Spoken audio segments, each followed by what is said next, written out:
In today's video, I am going to teach you how to use the Excel left, right, and mid functions. We are going to take a product code and extract different parts of it into separate cells.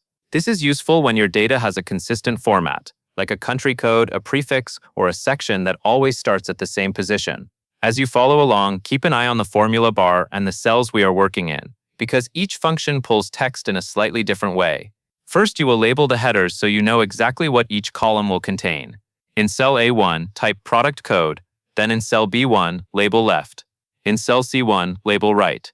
In cell D1, label mid. These labels help you stay organized and make it clear which part of the text each function is extracting. Next, you will enter a sample product code, so the functions have something to work with. Type prod 9876 US inside the data entry cell A. After you enter it, you should see the full code displayed in that cell. Take a moment to confirm that the characters match what you expect, because the left, right, and mid functions depend on the exact text you provide.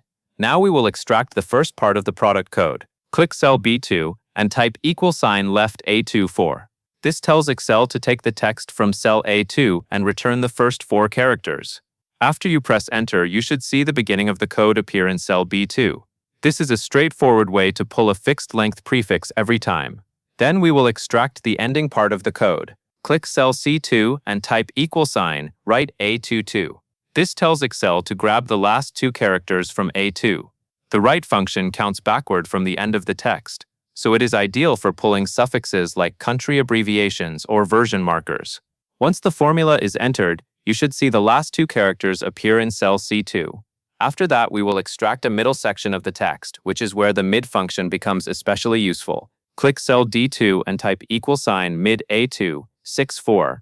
This formula tells Excel to start at position 6 in the text in A2, and then return 4 characters from that starting point.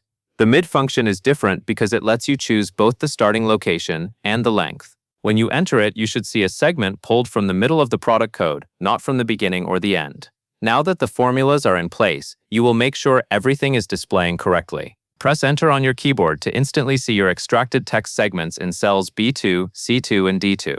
If anything looks off, verify the numbers in each formula. Since left uses a character count from the beginning, right uses a character count from the end, and mid uses a starting position plus a character count.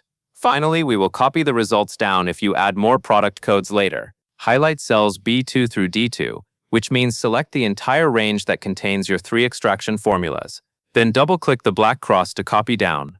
This automatic fill feature uses the formulas you already created and extends them for additional rows, adjusting references as needed. It saves time and helps keep your spreadsheet consistent. That covers everything you need to know, and that is all there is to it.